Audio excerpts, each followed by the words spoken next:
Okay, good morning, everybody. We're in the middle of Daf Chaf Amud Aleph, and we continue the last piece of Agadah Gemara till the Mishnah, dealing with other issues where it seems that people, great rabbis, are living on a level that is different than the level that other people can live at. So we're dealing with Rabbi Yochanan now. Rabbi Yochanan, we need to know from other Gemaras, was an extremely handsome person. He was handsome to the extent that even if his shirt would reveal part of his arm, the beauty that came from him was like overwhelming. So he was an extremely handsome person, and that external beauty really reflected the inner beauty of his tremendous righteousness. So he was an incredible tzaddik who was a tzaddik on the inside and beautiful and handsome on the outside. So Rabbi Yochanan HaYarogil, Rabbi Yochanan was very accustomed to have a ka'ozil v'yosef. He would go over and sit asharei de tefillah at the entrance of the woman's mikvah. Why he would do that, you'll see in 1 second. So Omar, he explained why he did that behavior. He said, Ki solku benos Yisrael, when the Jewish women will come out of the mikvah and from their immersion, va'asin mitfilah, they're getting out of the mikvah, mistaklin bi, they will see me, they'll see my face, v'nahavi lahu zara de shapire kavasei, and they will have children as beautiful as I am. So what's going on over here?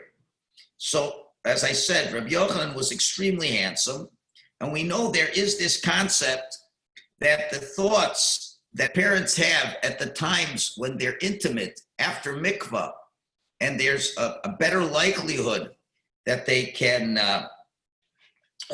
conceive a child, the child will reflect a lot of the thoughts that are on the parent's mind. We see this when Yaakov had to deal with watching the sheep. And when he had this deal with Lavan, that he only would have certain types of sheep, skin colorations. So he put the sticks in front of the animals when they were in heat, as they were drinking the water. And by looking at those sticks, it created a certain reality that they would conceive children looking like those sticks. This is a well-known fact. You have also the idea, it relates to the holiday of Shavuos, that David HaMelech, I'm not going to go through the entire story of David HaMelech, but David HaMelech was the 8th son of Yishai, and he looked different than all the other brothers. The Navi describes how he had a ruddy complexion. Now, what do we attribute that to? I mean, it's the same father and the same mother. I don't want to get into the long story, but the truth of the matter is Yishai, because he was a descendant from Moab and a descendant of Rus, and there was a great question as to the legal status of Moabite women entering the community, although Boaz declared it was permitted at the time of Megillus Rus, but there was a lot of debate for many generations if that was a valid law or not. And therefore Yishai, who was a grandson of Rus, when he got older, and he was a big tzaddik, Talmud says he's one of the only people in the world who never sinned.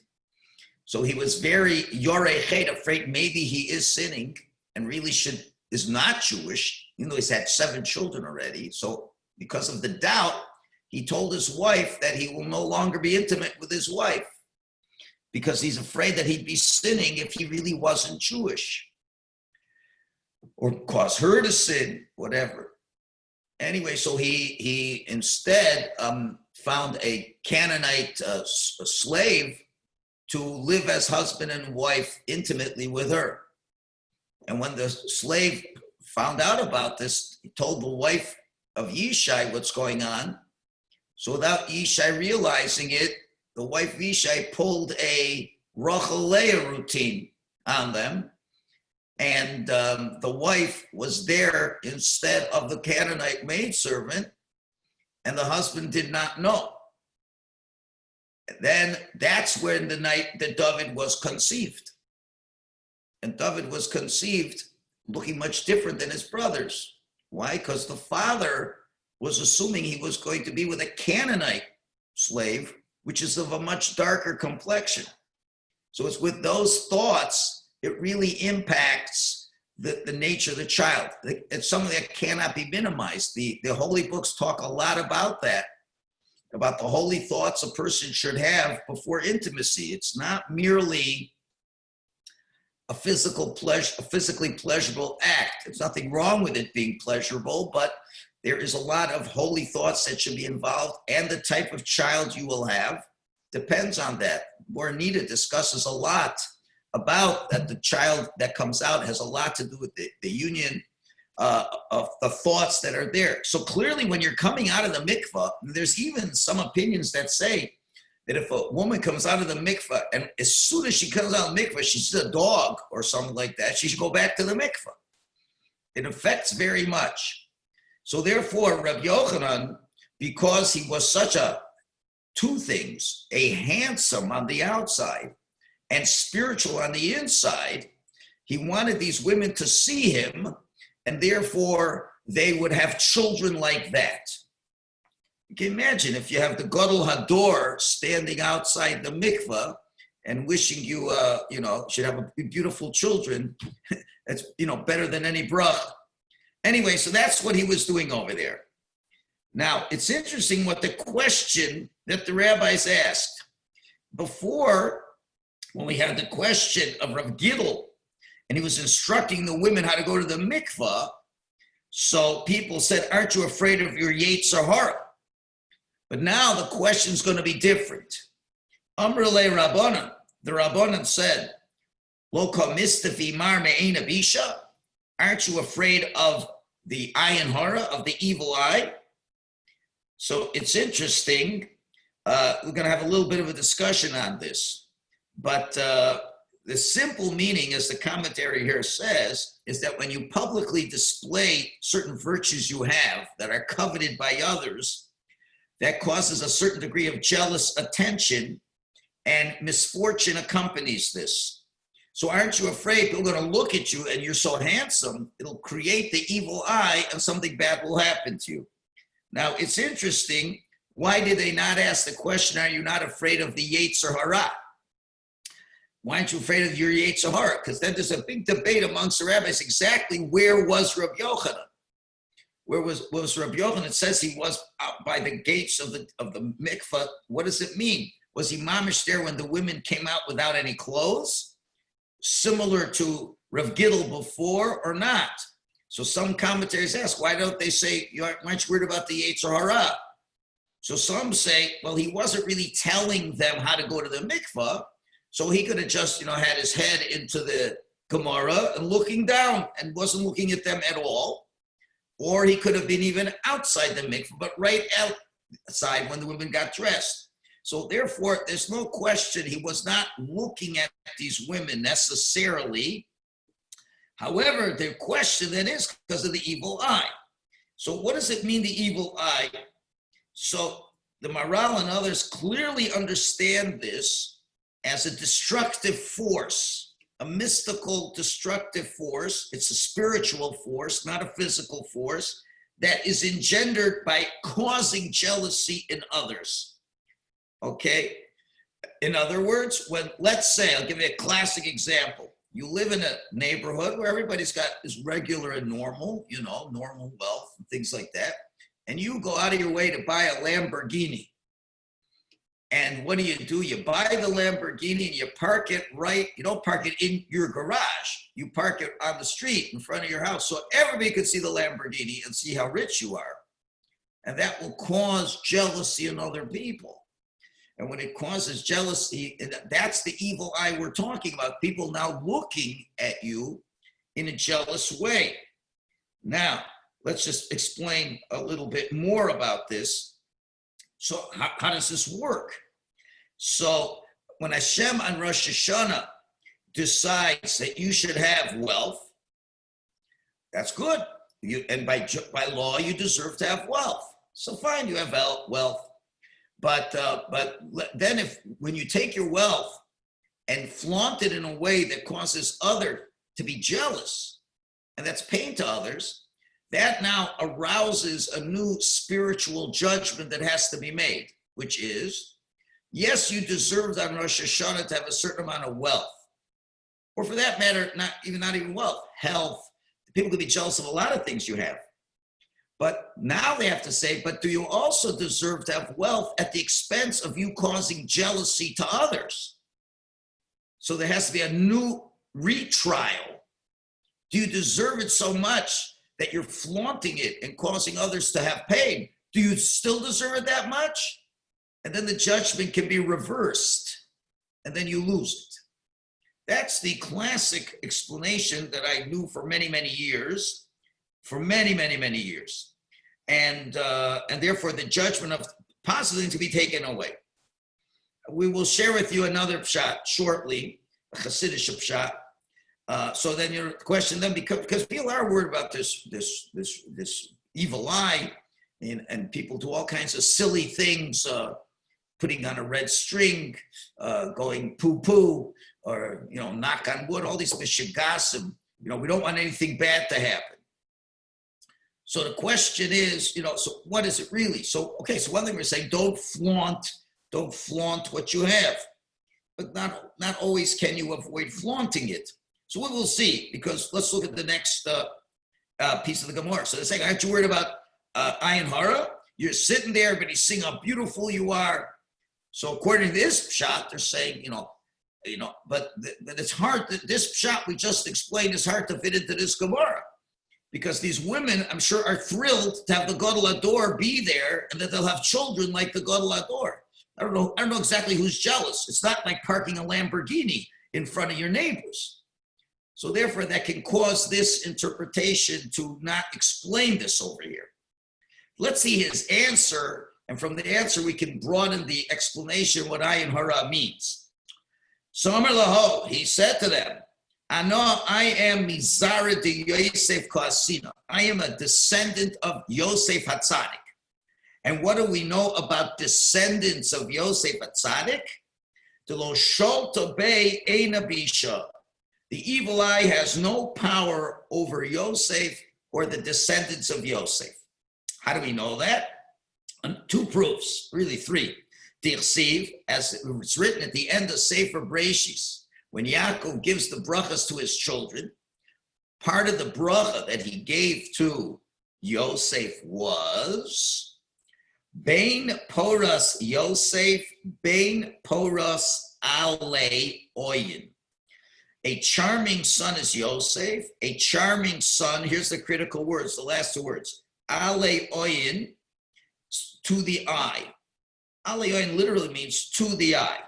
So he's charming son to the eye. Now the word it's pronounced Ale, Ayin Lamed Yud. However, but the word Ale, if you change the dots around, can be read a little bit differently.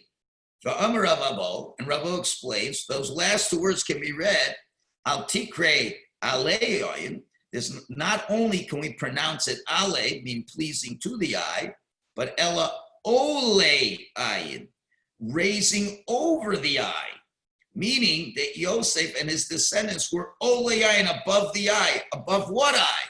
Above the evil eye, and they're beyond the evil eye. So that's what Yosef got a bracha from Yaakov, that the evil eye will never affect you and your children. And I'm a descendant from Yosef. Rabbi Yosef, that's one answer. Rabbi Yossi, Rabbi Chanina, Amar Me'ach.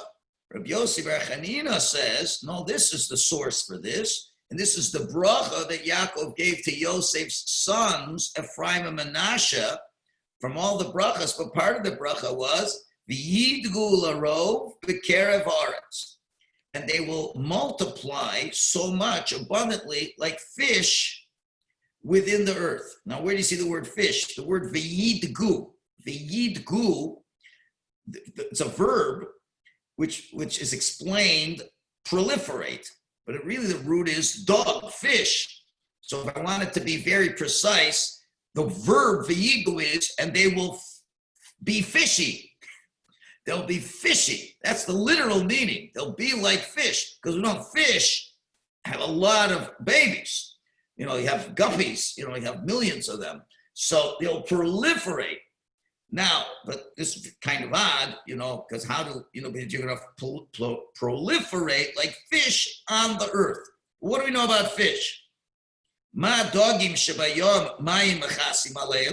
know that fish in the sea, the water covers them. We also know that the evil eye does not have any power over them as well, because there's a barrier between them and anybody who's looking outside of the water. So there's no such thing as ayin hara on fish. So af zaro shel Yosef, so too the descendants of Yosef, ein ayin hara sholetas bahem. There's no power of the evil eye over them. Okay, so there's a lot to discuss over here. What does that mean as well? That fish, they're in the water. There's no evil eye. So what's going on over there? Another thing to note is in fact, was Rabbi Yochanan in fact a descendant of Yosef? So some say, yes, he was in fact a descendant of Yosef. Others bring down, there's a pasuk in Tehillim that I don't remember offhand, but Hashem references all the Jewish people as the children of Yosef, which means to say we all have some of the DNA of Yosef inside of us.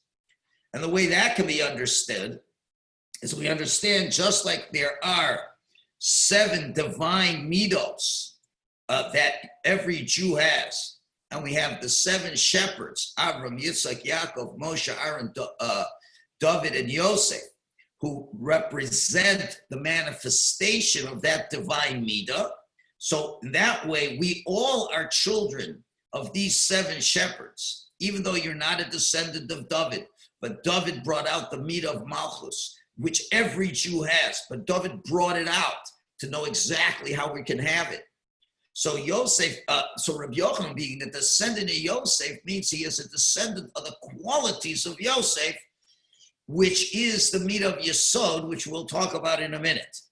But anyway, be that as it may, the answer is saying, Rabbi Yochanan says, that I'm a descendant of Yosef and the ayin hara doesn't affect me.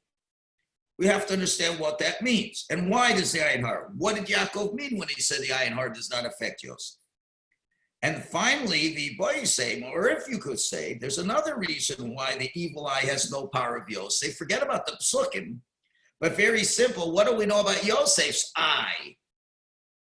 Ayin shelo ratzas alosad b'ma she'eina shelo.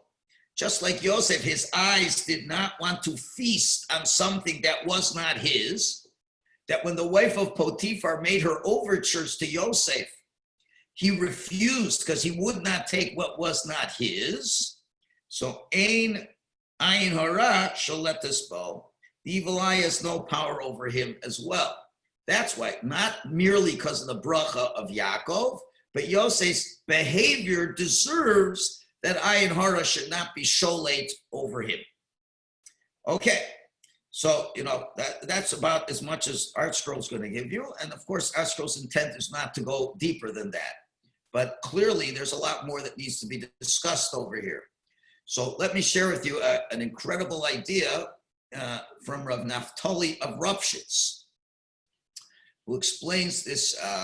I came across this, I don't know, maybe 10 years ago, and it's like a real game changer in terms of ayin hara. There's a Gemara that says, and I forgot which rabbi said, he went to the cemetery with his students and said, you should know, 99 out of 100 people in this cemetery, they died because of ayin hara. So you have to understand, what does that statement mean? Everybody gave everybody the evil eye, and this and that. What does that mean? So Rav Naftali explains the following. He says that we have to understand, and this is all following up what I spoke about yesterday morning and what I spoke about Friday at the Tish, is all this stuff always comes back at you. You can't avoid this stuff. Everything we see in this world is a manifestation of HaKadosh Baruch Hu. And unfortunately, the darkness of this world makes it very difficult for us to see this.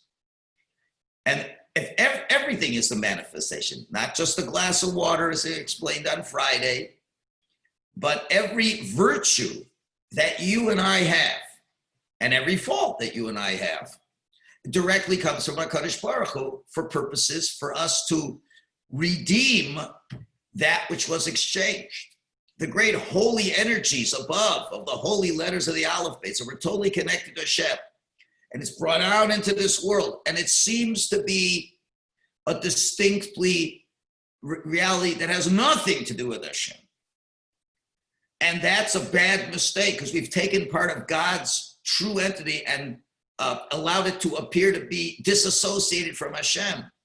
And that is really on a much more lofty level, a deeper level, Chilul Hashem. If we can look at something in this world and see it's not connected to Hashem, that's a Chilul Hashem. So says Rav Naftali Ravshitz as follows. If people, let's say someone has an incredible virtue, whatever it is, incredibly intelligent, incredibly wealthy, that whatever he touches, he has the Midas touch. Or let's even say someone's incredibly beautiful. Let's say you have, and I have, the most handsome grandchild. And of course, our grandchild is the most precocious, the most intelligent, and the most handsome of anybody. We know that. When people, and this is the word he uses, if people are astonished at this unique virtue that someone has, we run a great risk of disassociating it from HaKadosh Baruch Hu as the source of it. Because if you realize that that incredible genius that the person has is nothing more than a manifestation of God's gift, and there's nothing to be astonished with the person, but rather to be astonished with Hashem. You know, that's why there's the Gemara that says in Berachos later on, that if you see somebody incredibly beautiful, it doesn't say you put them up on the front page of a glamour magazine. It says you make a bracha to Hashem. Why are you making a bracha to Hashem? Now, nowadays we don't do it because we don't have the right kavanas. But why do you make a bracha to Hashem? To realize that's where it's all from. But when you now start saying, wow, that's amazing, that's fantastic, incredible. Wow, that person's amazing. You now have created a reality that you're disassociating this great gift from Hashem. And it's a very important rule. All the blessings in this world only are blessings when they're totally connected to Hashem. And once by our assessment, we are so astonished by this, that's really saying that we're forgetting that Hashem is doing this. You know what it's like? Imagine your 6-year-old paints a Rembrandt-like painting, and you'd be astonished. What are you astonished for? Hashem gave this person the gift. You should say, wow, Hashem really gave this person a lot of gifts. But we don't say that. We say, you're the best painter in the world. You're the best artist. You're the best Talmud Chacham. You're the best this. Now, here's where the trouble, now, what's happening is when people look at a person like this, they are now feeding you. They're feeding you a hot dish of ayin hara, which is poison. Now, it doesn't necessarily mean you have to eat it. So let's take a look at Yosef. Paro calls Yosef in from the dungeon and said, I heard that you have amazing powers to interpret dreams. What was Yosef? Now, Paro was feeding him a dish of ayin hara. What was Yosef's response? Biladai. It's not me. All dreams belong to Hashem. He refused to sever the blessings that he received from Hashem. And every time they're praising him, and when it says that his what do you call it? His master Potiphar saw he was blessed. It says, and he says Hashem matzliach biyado. He always hears Yosef murmuring, Hashem, Yirtz Hashem, Hashem's going to help me, Hashem's going to this, Hashem's going to that. Yosef, as much as he was in Egypt, which was totally separated from Hashem, They had all the gifts from Hashem and thought they were theirs. And Yosef remained totally connected to Hashem and understood that every blessing came from Hashem. So the evil eye did not affect him, because he always remembers it comes from Hashem completely, and he didn't act in any way to show that it did not come from Hashem. Now, this is the Midah of Yosef. The Midah of Yosef is the sixth of the seven Spheros, is called Yesod. How does David HaMelech refer to Yesod? Well, you said it this morning. We say it every day. Every time we take out the Sefer Torah, we say, L'cha Hashem, HaGedula, right? VaHaGevura, VaHaTiferes. These are the seven midos. VaNetzach, VaHahod, right? Now, what's the next one? Then we say, Kichol b'shamayim u'ba'aretz, for everything in heaven and earth. And then L'cha Hashem HaMamlacha is Malchus is the seventh. So where's Yesod? Everyone was explained. Gedula is Chesed. We know that. Gevura is Gevura, Tiferes, Netzach, Vahod. But then it's Kichol b'shamayim u'ba'aretz, for everything in heaven and earth. That's Yesod. Yesod means you bond heaven and earth together.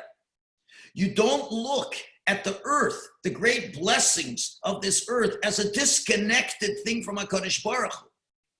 And you behave, this is beyond humility, because humility was the one before.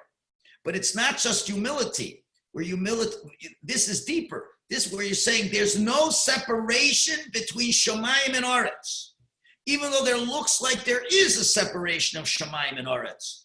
But the person who really has the Midah of Yesod realizes that we've got to make connections further. Because I don't have a time to get into the whole discussion, but the first five midos of Chesed through Hod, they're the five midos of the human being that's bringing it out. Seventh midah, Malchus, it means it's got to all reveal God's greatness. It's all about Hashem's Malchus that is manifest in the behavior. So we have the five midas, which is, we'll call it relative to Hashem, more mundane, Malchus, which is totally God, just like the 7 days of the week. Sunday, Monday, Tuesday, Wednesday, Thursday are Yemei Chol, weekdays, sick days. Shabbos is a holy day, is Malchus. The bridge between these five, and this is so far, the gap is so far, you can't just go from Chol to weekday to Kodesh. You need a transitional midah. And that transitional midah is Yesod. Kichol b'shamayim v'aretz. A person cannot go from Thursday into Shabbos. The gap is way too great. So what do we have? We have the sixth day of the week. Every other day has an independent name. Yom Rishon, Yom Sheni, Yom Shlishi, Yom Chamishi. But what do we call Friday, really? We don't call it Yom Shishi. We call it Erev Shabbos. It has no identity of its own. It's Erev, from the word Arev, to blend and to mix in and to bond the weekdays with the Shabbos.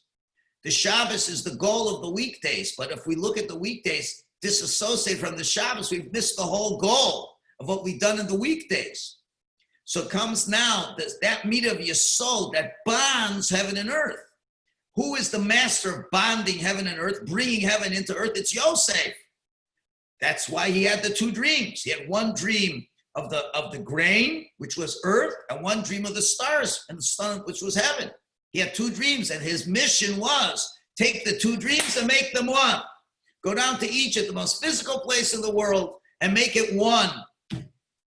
Make Hashem be present even in Egypt, which he did do. He had everyone get circumcised. They behaved in a much more moral way than possible. The Jews were able to go into Egypt. This all Yosef, a much bigger discussion. But that's much more about what whole of Erev Shabbos is all about. It's the midah of Yesod. And the midah of Yesod does not get affected by the evil eye. Because a person like Yosef understands that there's no distinction between these two things. There's no distinction. When we have physical benefits, it is all bound up with heaven. And that's how it has to be. And that's what Yosef kept saying to the brothers, I'm a Yireh Hashem. I fear Hashem because whatever I do, it's a manifestation of Hashem. So this idea, that was Yosef, and that's the sixth midah of Yesod, and every Jew has it, if they choose to acknowledge it.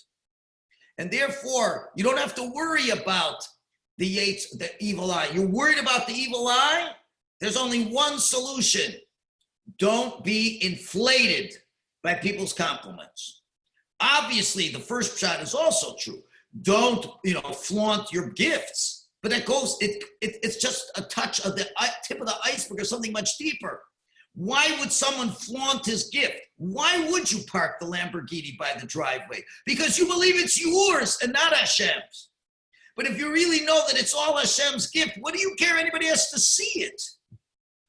And therefore you have to be awfully careful when people start, looking at your grandchild and start saying amazing things about your grandchild. And as much as no one, chas v'shalom, means to cast an evil eye, it could very well be cast. That's why it's never a good thing to bring a baby to a wedding. Never. You don't bring little children to big social gatherings where you know what's going to happen. Oh, what cute baby it is. And especially if the parent wants to hear all those compliments. You don't bring them there because you now you can be feeding evil eye. And there's a lot of stories I don't want to talk about where bad things happen. I don't want to talk about it. But we have to make sure to realize that the gifts are Hashem's and they're not ours at all. And Yosef never had to worry. And that's why you don't take what isn't yours. Why that it fits in, everything fits in over here. Because he's above the eye. The fish, they're not into everything in this world.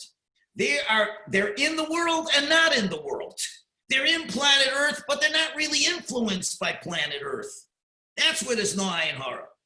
We have to be like the fish, that we're in this world, but we realize it's really not our world. It's HaKadosh Baruch Hu's world. And then every amazing thing I have, it's not mine. Just remember Yosef's words, biladai, it's not mine. It's all meant to bring out God's glory. If the human being can now make that transition, that is able to bring Malchus. And that's why Yosef became the Melech at the end. And that's why you don't touch what isn't yours. And that's why the rabbi says that 99 out of 100 people are in the grave because of ayin hara. What does that really mean? You believe it all comes from you and you're separating yourself from Hashem. And when you separate yourself from Hashem, the brachos stop coming from Hashem. So again, this is another example of a rabbi doing unusual behavior. And they're saying, are you exempt from the ayin hara is a reality. It's a 99% death rate, so to speak, in terms of taking away blessings in our lives. This is as real as a yetzer hara. The yetzer hara was yesterday's Gemara. That's something that's, we're bringing within ourselves. And if you live in a world of emes and sheker, the yetzer hara doesn't have any control. This is just a continuation of the emes and sheker reality. For a person to really want to take pride in independently of the blessings that they have, there is no greater sheker than that, and that cuts you off from HaKadosh Baruch Hu, and the holy energies stay away. So Rabbi Yochanan was saying that, no, I don't have to worry about this. I've totally assimilated Shemayim v'Oretz, and I understand I'm nothing more than a conduit of HaKadosh Baruch Hu's blessing, and none of this goes to my head. An amazing interpretation of ayin hara. That's a game changer. And we realize that. So have a wonderful day, everybody. Tomorrow we will start a new Mishnah, getting into more halachic aspects of brachos. Have a good day, everybody. Thank you. Thank you, Rabbi. Good day, Rabbi. Amen. Okay.